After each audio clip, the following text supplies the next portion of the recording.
आप देख रहे हैं न्यूज आज का इंडिया 24/7 सबसे आगे सबसे तेज। नमस्कार दोस्तों, मैं हूं जूही श्रीवास्तव और आप देख रहे हैं न्यूज़ आज का इंडिया। आपको बता दें कि आज मैं मौजूद हूं यमुना खादर में, जहां पर आप देख सकते हैं कि चारों तरफ मेरे खेत ही खेत है और खेतों में फूलों की खेती हुई पड़ी है। इधर आप देख सकते हैं कि और भी बाकी चीज़ों की खेती हुई पड़ी है, मतलब चारों तरफ हरियाली ही हरियाली है। और साथ ही साथ आप देख सकते हैं कि यहाँ पर एक हैंडपंप भी लगा हुआ है, लेकिन दुख की बात है कि इस हैंडपंप में पानी नहीं आता है। आपको बता दें कि यहाँ पर कुछ महिलाएं आज इकट्ठा हुई हैं। आपको दिखाते हैं चल के कि आप देख सकते हैं कि मेरे पीछे यहाँ पर कुछ महिलाएं इकट्ठा हुई हैं और इन महिलाओं की एक समस्या ये है कि ये यहाँ पर कई सालों से रहती आ रही हैं अपनी झुग्गियों में, लेकिन इनको झुग्गियां तोड़ने का, खाली करने का ऑर्डर मिला है। इनसे बातचीत करते हैं और जानते हैं कि इनकी क्या क्या समस्याएं हैं। आप देख सकते हैं कि कितनी तादाद में यहाँ पर महिलाएं मौजूद हैं और क्या समस्या है इनकी, सरकार किस तरह से इन्हें परेशान कर रही है। आइए जानते हैं इनसे। तो क्या नाम है आपका? मेरा नाम मीना चौधरी है। जिन आप लोगों को ये यहाँ पर आप लोग कितने सालों से रह रहे हैं? देखिए, मेरा 96 का जन्म है, तो आप लगा सकते हैं कि 96 से 20 ईयर्स ओल्ड हो चुका है मेरा। तो क्या ऑर्डर आया है, सरकार ने आपको क्या ऑर्डर दिया है, क्या करना चाह रही है सरकार? देखिए, सरकार तो हमेशा यही कभी पुलिस के द्वारा तो कभी डीडीए के लोगों के द्वारा हमेशा ये कहती है कि आज टूटेगा जुग्गी, कल टूटेगा जुग्गी। इस तरीके से हमेशा बार बार मतलब लोगों को ना, एक कहते हैं ना कि जिस तरीके से मानसिक प्रताड़ित करती है, उस तरीके से हमेशा लगातार यहाँ पे होता है। तो जब ये ऑर्डर आपके पास आया तो इस ऑर्डर के बदले आपने सरकार से किसी तरह के कोई प्रश्न नहीं किए? आपने उनसे पूछा नहीं कि जब अगर ये झुग्गियां तोड़ी जाएंगी तो हम कहाँ जाएंगे? देखिए, हम सरकार से तो कहते हैं ना कि प्रश्न तो करते हैं, लेकिन सुनने वाला भी तो कोई इंसान रहना चाहिए ना। जैसे अगर हम निर्वाचन आयोग से अगर हम बात करते हैं कि अपनी बात रखने के लिए, कि जब पहचान पत्र की बात आती है कि हमें ये तो दिखा दिया जाता है कि आप देश के नागरिक हो। क्या उस देश को नागरिक को पूरा आज़ादी मिलती है? पूरा उन्हें जो कहते हैं फैसिलिटी मिलनी चाहिए, वो मिलता है? जैसे अगर कोई केंद्र सरकार हो चाहे राज्य सरकार हो, इन लोग अगर सत्ता में बैठ जाते तो इनके लिए पेंशन होता है, इनके लिए घर होते हैं। और हमारे लिए अगर हम 5 साल के लिए किसी को वोट अगर दे के जिताते हैं तो हमारे लिए क्या होता है? आज के बुजुर्ग को देख लो, पेंशन भी नहीं है, ना हमारे लिए घर है, ना हमें पुनर्वास किया जाता है, तो किस बात का? लेकिन सरकार ने कहीं ना कहीं ये योजना निकाली है कि जहां पर झुग्गी होगी वहीं मकान बनेंगे। अब इस पर आपने कि मतलब सरकार से क्यों नहीं पूछा कि ये जो योजना आपने निकाली है उसका जो मतलब एक तरीके से लाभ है वो क्यों नहीं आपको मिल रहा? अगर ये झुग्गी तोड़ना चाहते हैं तो उसके बदले आपको कहीं वो स्थिर कर रहे हैं या नहीं कर रहे हैं? देखिए, जहाँ झुग्गी, जहाँ मकान की अगर हम बात की जाए तो हम अपनी बात रखते हैं, ऐसा नहीं है। लेकिन ये क्या कहते हैं, ये आपकी ओजोन में आती है, डुबाऊ क्षेत्र में आता है, इस पे कुछ नहीं हो सकता। ना बिजली आ सकती है, ना लाइट आ सकती है, ना तुम्हारा सड़क बन सकता है, यहाँ पे कुछ नहीं हो सकता। वोट मांगने के लिए सारी सरकारें आके उतर जाती है, बहन जी हमें वोट दे दिए, दीदी भैया हमें वोट दे दीजिए। जब वोट देने के बाद क्या होता है? कौन है तुम? कुत्तों की तरह मार के भगा देते हैं, जैसे कि यहाँ पे पब्लिक नहीं, कोई राह चलता कुत्ता है। नहीं तो सरकार तो ये कहती है कि हम अपनी जिस तरह से सरकार देश को विकास की ओर ले जाना चाहती है, जिस तरह से हमारा देश विकसित हो रहा है, सरकार का कहना है कि बदलाव करना बहुत जरूरी है, क्योंकि अगर हम बदलाव नहीं करेंगे तो हमारा देश विकसित नहीं होगा। तो मैम, बदलाव हो तो रहा है ना, जहाँ पे इंसान को रहना चाहिए, जहाँ पे इंसान, बदलाव हो तो रहा है। अगर केंद्र सरकार कहती है कि नहीं कि विकसित हो रहा है ना, हो तो रहा है ना। पब्लिक गरीब गरीब होता जा रहा है, अमीर अमीर होता जा रहा है। ये पे क्या हो रहा है?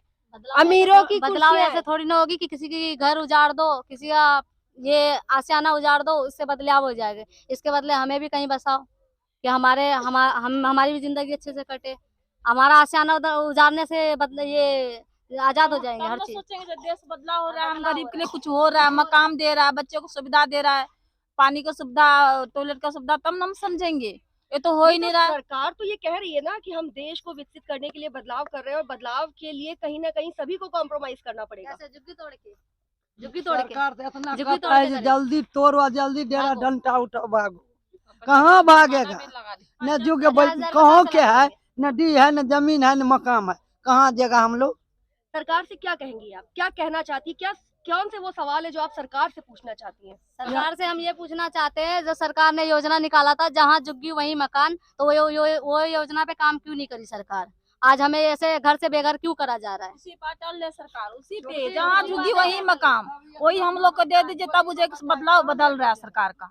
चलो मेरे अंगना में देखो जितना अपना बच्चा है, कहाँ लेके भागेगा वो बच्चा के? कोनो गोदी में है, कोनो इतना टका है, चलो हम यही दिखा देते हैं।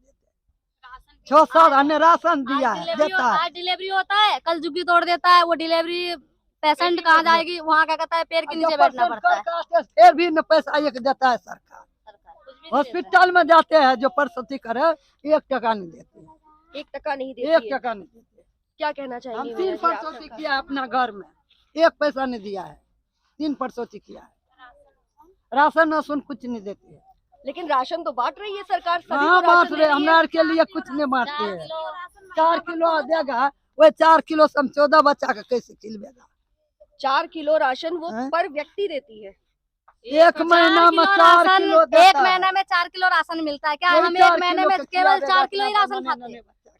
सरकार कहती है 4 कि किलो हम ही। जो है पर व्यक्ति यानी पर सदस्य 4-4 जब किलो हम एक राशन देते सदस्य हैं। है तो हम सरकार से ये कहना चाहते हैं, क्या सरकार भी उसी तरीका से खाते हैं जिस तरह महीने में हम 4 किलो राशन खाते हैं? सिर्फ 4 किलो ही खाते हैं हम।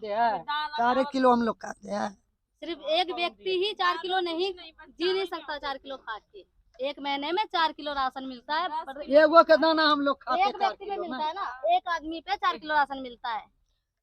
देखिए, आप देख सकते हैं कि यहाँ पर जो महिलाएं हैं वो उनका कहना ये है कि सरकार कहती तो बहुत कुछ है, जब चुनाव आते हैं, वोट मांगने आते हैं, वो तो कहते तो बहुत कुछ है, लेकिन उन अपनी बातों पे वो खरे नहीं उतरते। तो मीना जी, क्या सरकार आपको किसी भी तरह की कोई सुविधा अभी तक, जब वो वोट मांगने आई थी तो उसने आपसे कई बहुत सारे वादे भी किए होंगे, ये झुग्गियां उन्होंने जैसा कि बोला है, दूर दूर देशों में भी सबको पता है कि भारत देश में सारी जनता जो जनता है वो सरकार के लिए एक समान है। तो क्या कहना चाहेंगी आप इसमें? कहते हैं ना कि सरकार जब कहती है कि एकता है, तो मैं कहूँगी एकता में अनेकता है। यहाँ पे एकता नहीं देखी जाती है, अनेकता देखी जाती है। जब बात आती है कि नहीं कि चुनाव का, तो हाथ जोड़ के तो मांग लेते हैं चुनाव, लेकिन मैं चुनाव आयोग से मैं रिक्वेस्ट करती हूँ कि जो अपने मैनिफेस्टो में वो डालते हैं ना, तो ये भी डाले कि जिस व्यक्ति को वोट देने का अधिकार है, उस व्यक्ति पे जो सरकार अगर अपनी बात रखती है कि जहाँ झुग्गी वहाँ मकान, तो उन पे भी प्रेशर बनाया जाए कि नहीं, कि जो अपने वादे करते हो उस वादे पे खरे उतरो। ना कि अगर ये कह दिया जाता है कि नहीं कि देश विकसित देश में आता है। मेरे को तो नहीं लगता कि विकसित देश में विकसित कैसे होगा, जब आज के डेट में देखा जाए हमारा रेलवे प्राइवेट होते जा रहा है, एरोप्लेन पूरा प्राइवेट होती जा रही है। धीरे पे ऐसे तो पूरा देश ही बिक जाएगा ना। बिल्कुल। तो गरीबों के लिए तो क्या है, गरीबों के लिए क्या, गरीब गरीब होता जाएगा, अमीर अमीर ही होता जाएगा, और 5 साल के बाद दूसरी सत्ता आ जाएगी, तब तो कोई इतना कमा के बैठ जाएगा कि उसे 100 साल भी अगर बैठ के खाए तो भी उसके लिए कम पड़ेगा। तो आप सरकार से ये कहना चाहती हैं कि अगर उन्होंने आपको वोट देने का अधिकार दिया है तो वोटर्स के जितने भी अधिकार हैं वो भी आप लोगों को दिए जाए। बिल्कुल हमें मिले, और हम सरकार से भी यही गुजारिश करते हैं कि अब से भी अगर जो उनसे गलतियां हुई हैं, अगर अभी भी सुधार लेना, तो आगे के लिए बहुत उनके लिए लाभदायक होगा। और मैं चुनाव आयोग से भी रिक्वेस्ट करती हूँ कि इन पे भी प्रेशर लगातार बनाया जाए कि नहीं कि लोगों को वादे करके ऐसा ना भूल जाए कि नहीं कि अब हमारा राज आ गया, इसके बाद क्या हो जाएगा, कुछ नहीं होगा। ये अपने दिमाग से सोच निकाल के रहे। और रही बात हमारी झुग्गियों और झोपड़ियों की, तो हम यहाँ से जब तक नहीं जाने वाले, जब तक कि हमें कहीं पुनर्वास ना कर दिया जाए।